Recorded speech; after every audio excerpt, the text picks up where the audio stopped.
Hello and welcome to episode 5 of Media Watch. On today's program, we'll be taking an in-depth look at the One Laptop Per Child initiative. We also have a report on how the 911 system is falling apart in parts of British Columbia.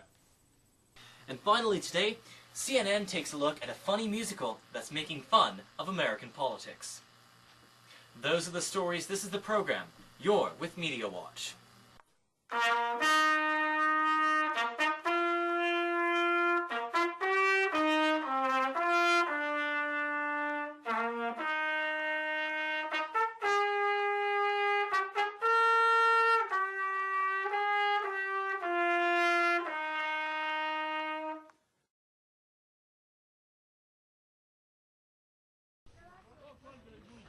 7 a.m. in the Nigerian village of Galadima, and in the one-room home he shares with his widowed father and younger brother, 9-year-old Abdul Razak prepares for school. It's into uniform, pack the bag, and of course pick up the laptop before heading out.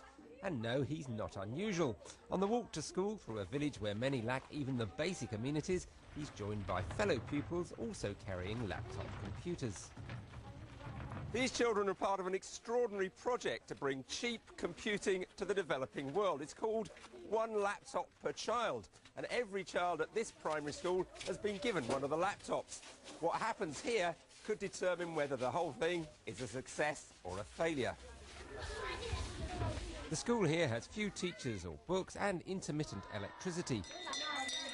But One Laptop Per Child believes that computers can make a real difference. What you need to pull you out of poverty is education, it's knowledge.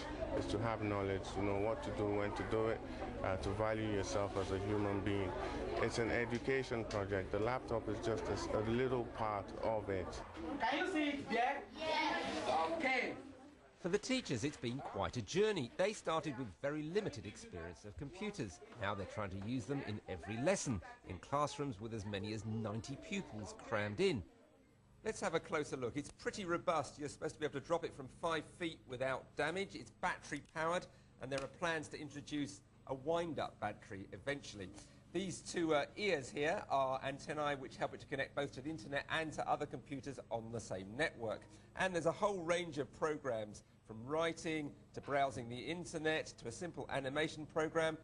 It's even got its own onboard camera. It may look like an expensive toy, and indeed a number of laptops were lost or broken during the holidays. But the children say they are learning new skills. I learned how to write, and I learned how to snap, and I learned how to draw.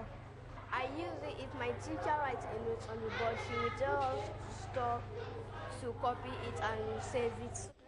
But taking this experiment to other schools in other villages will be costly. A year ago, the Nigerian government talked of ordering 1 million laptops, but a new education minister appears sceptical. What is going to be the essence of introducing one laptop per child, where they don't have seats to sit down and learn, where they don't have uniforms to wear to school, where they don't have facilities? Today's topic is addition. Back home, Abdul Razak is finding his schoolwork isn't over. His father is keen to keep him learning. This is a country devoted to education, but still not quite convinced that computers are the answer.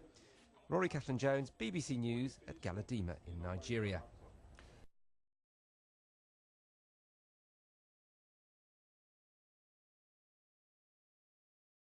Next thing I know, he's standing where you're standing with a sawed-off shotgun.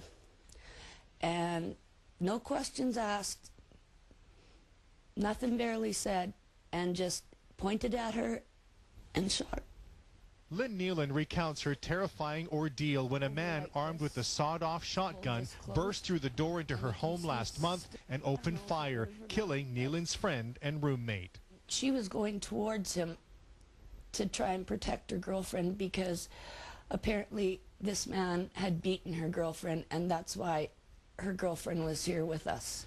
Nealon scrambled to her bedroom, frantically taking cover under a mattress. In sheer terror, she frantically called 911, but to her horror, she couldn't get through.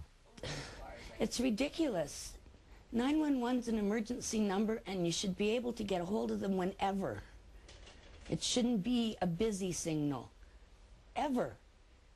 I mean, who knows what it could have been or what they could have prevented if they would have been here sooner.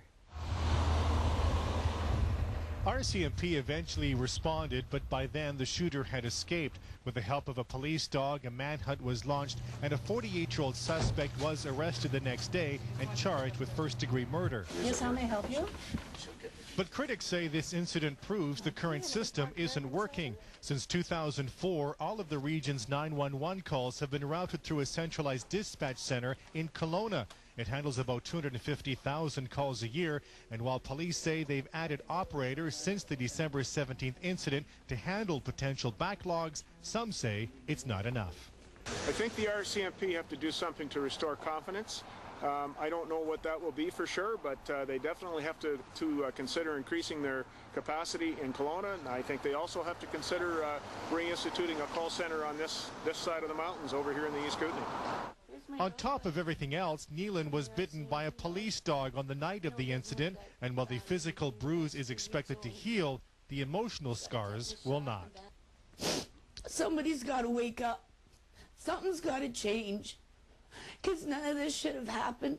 I'll never forget that night, ever, as long as I live.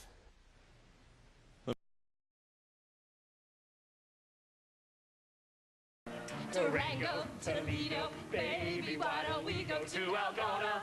Destination Iowa for Caucus the Musical. The play follows the 4 leading candidates determined to win. Today, I declare. Senator Tate, the not-so-smart womanizer, described by the playwright as a cross between Presidents Clinton and George W. Bush. The liberal Senator Halliday. She's kind of a combination between Hillary Clinton and Barack Obama. The gay Congressman Benjamin Goldman. This country is run by politicians whose average age is nearly 63. Do we really want our future decided by some old men who can't download MP3s? And the conservative Reverend Jensen, who gets the thumbs up from the Lord. I play the conservative moral majority candidate. I'm reminding myself more and more of Mike Huckabee. The play centers around their fight to win the endorsement of Eldon Wise and his family, who personify the coveted average Iowa voters, and the lengths they go through to capture it. I remember back in '84, I went to open up my door, and there stood Walter Mondale in my yard.